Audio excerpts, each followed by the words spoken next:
Assalamualaikum warahmatullahi wabarakatuh. Alhamdulillahirabbil alamin. Segala puji dan syukur kita ucapkan pada Allah Subhanahu wa taala, yang mana kita masih diberikan nikmat iman, nikmat kesehatan, sehingga kita masih dapat melaksanakan aktivitas kita, rutinitas kita sehari-hari tanpa kurang apapun dengan izin Allah Subhanahu wa taala. La in syakartum la azidannakum wa la in kafartum inna azabi lasyadid.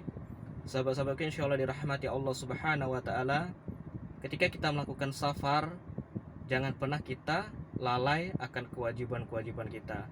Kita tetap harus menjalankan kewajiban kita sebagai seorang muslim meskipun kita dalam keadaan safar. Tapi Allah meringankan, tidak harus kita melakukan kewajiban-kewajiban itu dengan tepat waktu ketika kita dalam keadaan safar. Allah lebih meringankan kita ketika kita di tengah kemacetan ataupun di jalan, berada di tengah-tengah hutan. Allah masih memberikan toleransi pada kita untuk melaksanakan sholat meskipun terlambat, meskipun tidak tepat waktu. Asalkan jangan pernah sekali-sekali kita lalai, kita tinggalkan kewajiban-kewajiban kita tersebut ketika kita dalam keadaan safar.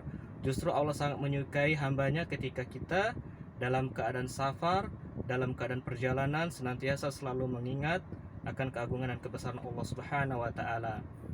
Bisa kita lakukan sholat itu dengan jamak ataupun di qadha, ataupun bisa juga kita lakukan ketika waktunya masuk, kita kerjakan, kita mampir ke masjid ataupun mampir-mampir ke rest area agar sholat kita tidak tinggal, kewajiban kita tetap terlaksana, dan safar pun berjalan dengan baik, dengan diridhoi Allah Subhanahu wa taala.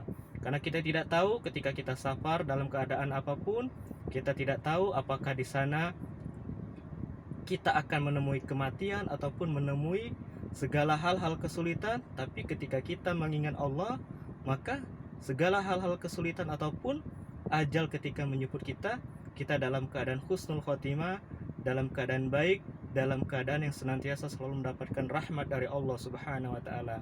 Semoga itu saja, mungkin saja, semoga bermanfaat dan semoga selalu memberikan kebaikan bagi kita tatkala kita dalam keadaan safar.